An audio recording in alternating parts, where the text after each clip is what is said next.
आप उस बारिश से परेशान हैं जो कि 1-2 दिन से नहीं रुकी है, तो आप अपने आप को लकी कंसीडर कीजिए कि आप ट्रायसिक पीरियड यानी कि 23.4 करोड़ साल पहले पैदा नहीं हुए थे। इस समय धरती पर बारिश अराउंड 20 लाख साल तक लगातार हुई थी। यह दौर था मास एक्सटिंक्शन का, जब 25 करोड़ वर्ष पहले 70% जमीनी तथा 90% पानी वाले जानवर मारे गए थे। धरती पर उस समय सारे लॉसेस को रिकवर होने में अराउंड 1 करोड़ साल लग गया था।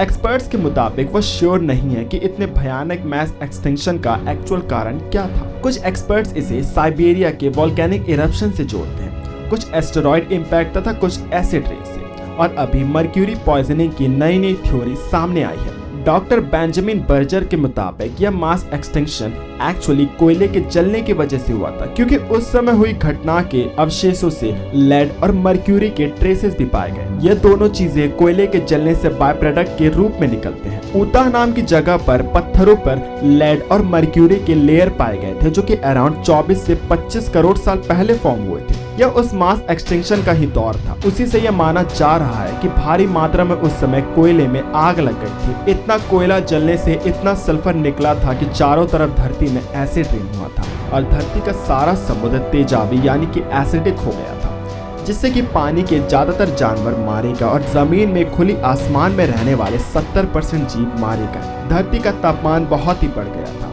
इवन समुद्र खौल रहा था। फिर शुरू हुआ ट्रायसिक पीरियड। धरती गर्म थी, एटमॉस्फेयर में कार्बन डाइऑक्साइड बहुत ही बढ़ गया था, चारों तरफ वोल्केनोस एक्टिव हो गए थे। इस समय पैंजिया एक विशाल सुपर कॉन्टिनेंट था और सब नॉर्मल चल रहा था कि 20 लाख वर्ष की बारिश ने दस्तक दे दी और शुरू हुआ 20 लाख वर्ष का एक और दौर। 23.4 करोड़ वर्ष पहले पूरी धरती पर बारिश हो रही थी। इस बारिश से 10 से 20 लाख साल पहले अलास्का और ब्रिटिश कोलंबिया के एरिया में भयानक ज्वालामुखी फटा था, जो कि अगले 50 लाख साल तक चला। इससे कुछ एरिया में लावा की 5 किलोमीटर मोटी चादर बन गई थी।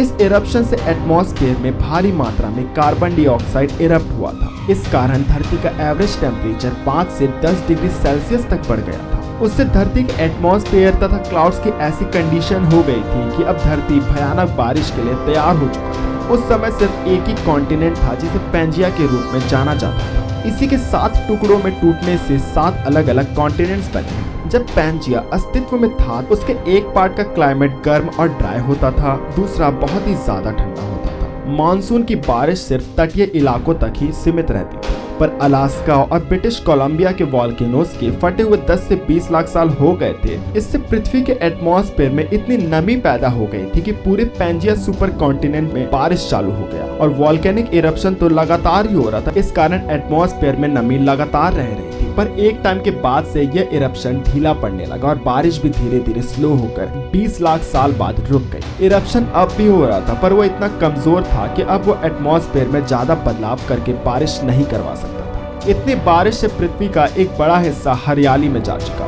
नए नए तरह के प्लांट्स धरती का हिस्सा बनने लगे। मौसम के इस बदलाव ने धरती पर नए नए जानवर को अस्तित्व में लाया। इसके 1 करोड़ साल बाद धरती पर पहला डायनासोर अस्तित्व में आया था, जो कि 10 फीट लंबा था पर सिर्फ 25 से 30 किलो का था। पर उसके 1.5 करोड़ वर्ष के इवोल्यूशन के बाद विशालकाय डायनासोर्स अस्तित्व में आए। इस समय डायनासोर्स 23 फीट तक लंबे तथा 3 टन तक भारी हो चुके थे और इसी से जुरासिक पीरियड यानी कि डायनासोर्स का दौर धरती पर शुरू हुआ और यह दौर अराउंड 15 करोड़ साल तक चला।